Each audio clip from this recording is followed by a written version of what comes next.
In solo leveling, after the national-level hunter Thomas Andre arrived in order to face against the Monarch of Fangs, the top-ranked hunter in Germany, Leonard Nearman nervously called out for his name as the hunters in the background shouted in relief and excitement saying that the Goliath was here. But Andre, annoyed, yelled telling the idiotic hunters not to stand there and evacuate the civilians. Looking at the monster before him, Thomas said that it looked like this wild beast didn't know its place. But the menace only stared back, licking his lips, ready to pounce on the man before him, making Andre say that a mad beast like him must be vanquished, and that was a universal truth. As both wild animals stared at each other, they ferociously emitted aura upon aura, waiting to see who would be making the first move.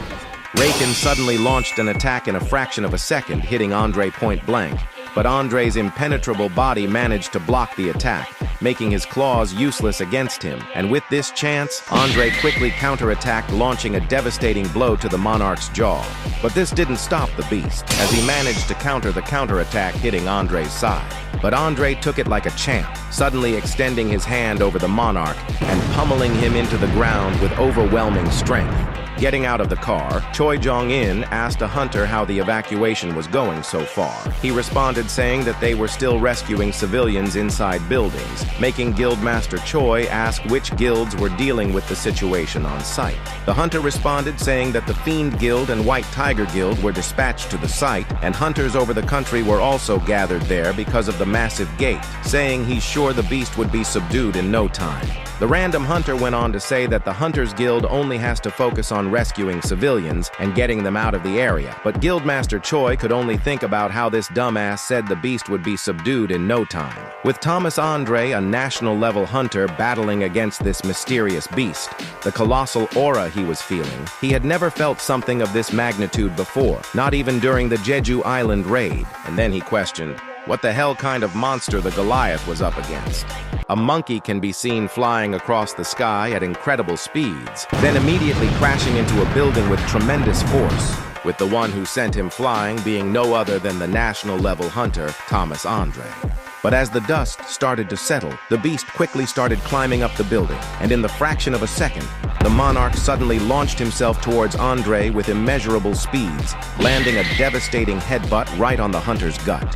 But this attack wasn't able to make Andre move even one step from his place, completely stopping him in his tracks. Then, in 1/10 of a second, he suddenly grabbed the Monarch, lifting him up into the air, and then landing the most destructive suplex ever seen to man. But just as he was thinking that he had won, the Monarch suddenly landed an immeasurably powerful kick right to his face, sending him flying. The Monarch then gave out an extensive grin because of how good that last hit must have felt. And as Thomas Andre managed to land on his feet, it looked like he didn't like that one bit, activating his exclusive skill, Reinforcement. The White Tiger Guild finally arrived on the battlefield, with Guildmaster Yunho saying that it looked like this was where the action was, telling his entire guild to get ready. That is until a sudden explosion landed right in front of them, shocking the Guildmaster and the rest of the guild to no end, making them question if that was the magic beast that was reported to have appeared. He then nervously looked to the other side, seeing a man clad in golden armor, saying that he must be the world-renowned Goliath, Thomas Andre. Seeing his enormous display of power, the random MFs in the background couldn't help but cheer for the Goliath, but Andre, seeing these dumbasses just standing there, quickly told them to take cover. The Beast King, ready to get his get back, smiled in excitement, making Baek Yunho think that that was definitely no ordinary beast and should transform right away. But mid-thought, the Monarch was already up in his face like EDP looking at a delicious cupcake. Yunho couldn't even look the Beast King in his eyes. The difference in power couldn't be more clearer. It was just like animal instinct, the desperate struggle to not be perceived as prey. But the Fang Monarch quickly passed the wuss without even acknowledging his existence. Raken then activated his power of telekinesis, lifting multiple vehicles into the air, then suddenly launching them into Andre's direction at immeasurable speeds. Thomas was able to swat away a couple of the first vehicles to come at him, but after the fourth car stuck to him like a magnet, he was suddenly drowning in a sea of vehicles that came after. That is until Andre activated his ruler's authority, pulling the Monarch towards him. And as he was being pulled, the Goliath suddenly launched the vehicles that were on him, and ground slammed the absolute shit out of the Beast King with overwhelming strength. Oh, but he wasn't done there, as he extended his hand backwards, serving the Monarch serious consecutive punches with all his might and every fiber of his being. But even as he kept punching him without letting up, something felt wrong, making Thomas Andre question what was this uneasiness washing over him, as he can feel victory slipping away through his fingers. And as Andre was about to deliver his final blow, the Beast King grew tired of this shit, blocking the Goliath's punch mid-attack, stopping him then and there. The Beast then said that he was surprised that a mere puppet of a fragment could wield such strength, but now he's had enough of his petty tricks.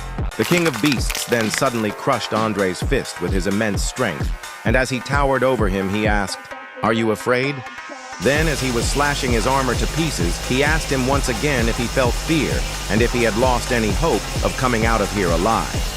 Baek Yoonho and the rest of the White Tiger Guild could only stare at the sight before them in fear, hearing and watching as their savior was getting completely and absolutely destroyed. But then, as he was beating him senseless, Raken noticed something strange, extending his arm towards Thomas Andre's shadow, saying that there was a little rat hiding in there. He then pulled the shadow ant by its throat and asked it what it was doing hiding in the shadows, then crushing it with ease, killing it on the spot, saying it was a nuisance, telling it to go away. He then suddenly grabbed Andre by the throat, saying they should pick up back where they left off. And since he seemed confident in his strength, they should make this final struggle a battle of strength. But Andre's helmet suddenly shattered, surprising the Monarch. And in the fraction of a second, the Goliath went behind his back, putting the Monarch in a complete chokehold, and asked him what the hell he kept yapping about. And as the Beast King tried to exert more strength in order to free himself, Thomas did so as well, holding on to him with all his might. But unexpectedly, Raken's neck suddenly snapped, quickly turning around to Andre's direction, grabbing his entire face. The Monarch then swung the hunter upside down like a rag doll with minimal difficulty, and slammed him into the ground with immeasurable strength.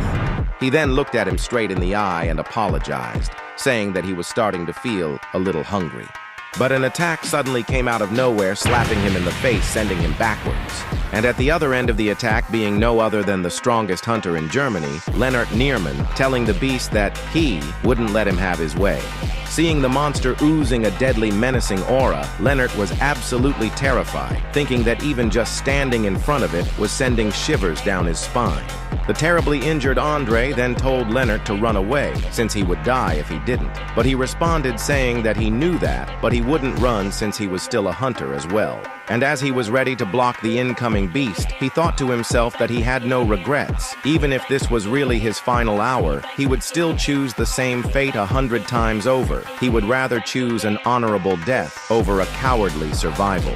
But since an absolute monster of a beast stood before him, his resolve started to waver, making him repeat to himself that he had really made the right choice. But being completely overwhelmed by the Monarch, he questioned if he had made the wrong choice instead. That is, until a monster suddenly flew beside him in a fraction of a second, chomping on the Monarch himself, flying him away. The monster being no other than the Shadow Dragon, Kaisel.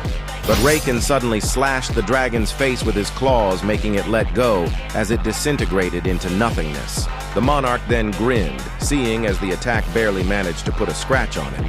But out of the embers of the destroyed dragon, the one and only Shadow Monarch and Riz King Sung Drip Woo appeared, drop-kicking the absolute shit out of the King of the Beasts, slamming his entire being into the ground, creating an immense shockwave. Drippy Woo then landed next to Leonard Nearman, confusing him. He then asked him to take Thomas Andre somewhere safe because this battle was just about to get real. And as the beast tried standing up from the rubble, he was surprised, saying it was actually true, that a human carried the scent of the Shadow MF. A human, no less. Leonard and the rest of the hunters then retreated to the back of the line, telling Drippy Woo not to worry about them. But Drippy Woo looked dead serious in front of him, saying that he had an intense thirst for blood, and on top of that, he wasn't alone. The Beast Monarch then looked behind him, asking how he was able to generate a supreme being's power to this extent with a human body. The Frost Monarch, materializing in the field, responded saying that the architect must have found a way since it had been a while since the Shadow Monarch made a deal with him. The Plague Monarch then came from behind, saying that if that was the case, could she eat the human's corpse? Materializing into the battleground, saying that she's always wanted to know what another monarch tasted like.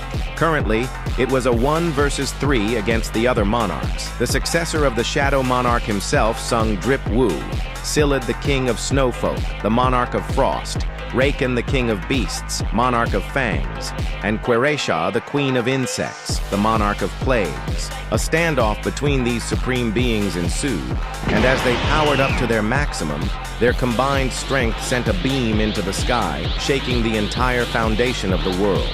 "Come forth," Jinwoo commanded, extending his entire shadow across the battlefield.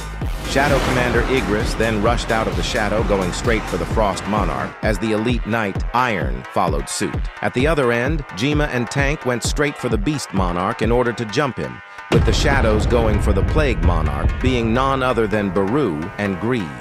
Raken then smiled, asking if this was really the new Shadow Army. The Frost Monarch then quickly inhaled cold energy, freezing every single shadow in front of him with a massive cascade of ice. Jinwoo then looked dead serious, suddenly blocking the attack with both his daggers. In the aftermath of the attack, both Greed and Tusk can be seen stuck encased in ice, as well as the entire Shadow Army Jinwoo had just summoned. The Frost Monarch then said that even though there's quite a few of them, they were still just disorderly mobs, saying that his soldiers wouldn't be able to move an inch inside this ice prison. The batty Monarch of Plagues tapped the ice, asking the Frost Monarch if he had to freeze her children as well when they were just about to reunite. The Frost Monarch then said that it was absurd how Jinwoo thought he could stop them using only these shadows, saying that he must be looking down on them. And what's more, it seemed like he hadn't fully absorbed the powers of the Shadow Monarch yet. The Monarch of Shadows may have been the greatest one among them, but he still shouldn't have underestimated the powers of the other monarchs. Jinwoo then crushed the ice, encasing his hand with ease, and while looking at the Frost Monarch dead in the eye, he said, "You," swinging and spinning his dagger around, "no matter what happens, you're going down." The Frost Monarch then summoned an entire army of ice golems, saying that he was an insolent fool. The Monarch of Plagues, summoning her army of disgusting insect zombies, went on to say that they should let her in on the fun as well. A group of insects then suddenly lunged themselves towards Jinwoo in order to swarm him, which surprised him, making him question if she was really using human corpses, as he sliced them apart with ease. A giant ice golem then came out of nowhere, attempting to stomp Jinwoo into the ground, but he easily managed to dodge the attack, climbing up on his legs, slashing his entire head clean off his body. But suddenly, a group of golems appeared in an instant, making Jinwoo activate his Quicksilver skill, jumping out of the golem's surrounding array, rushing straight for the Frost Monarch at immeasurable speeds. The Monarch of Frost, being completely surprised by this stunt, didn't have any countermeasures to block the incoming attack. That is, until the Beast Monarch suddenly stepped in, attempting to slice Jinwoo with his claws, but failed since he managed to dodge it, leading to an all-out confrontation between both monarchs, which was faster than the eye could see. Raken then asked if he really thought he could hurt him with a little iron stick like that, but Jinwoo, suddenly slicing the Beast King's hand in a fraction of a second, said that this wasn't an ordinary iron stick.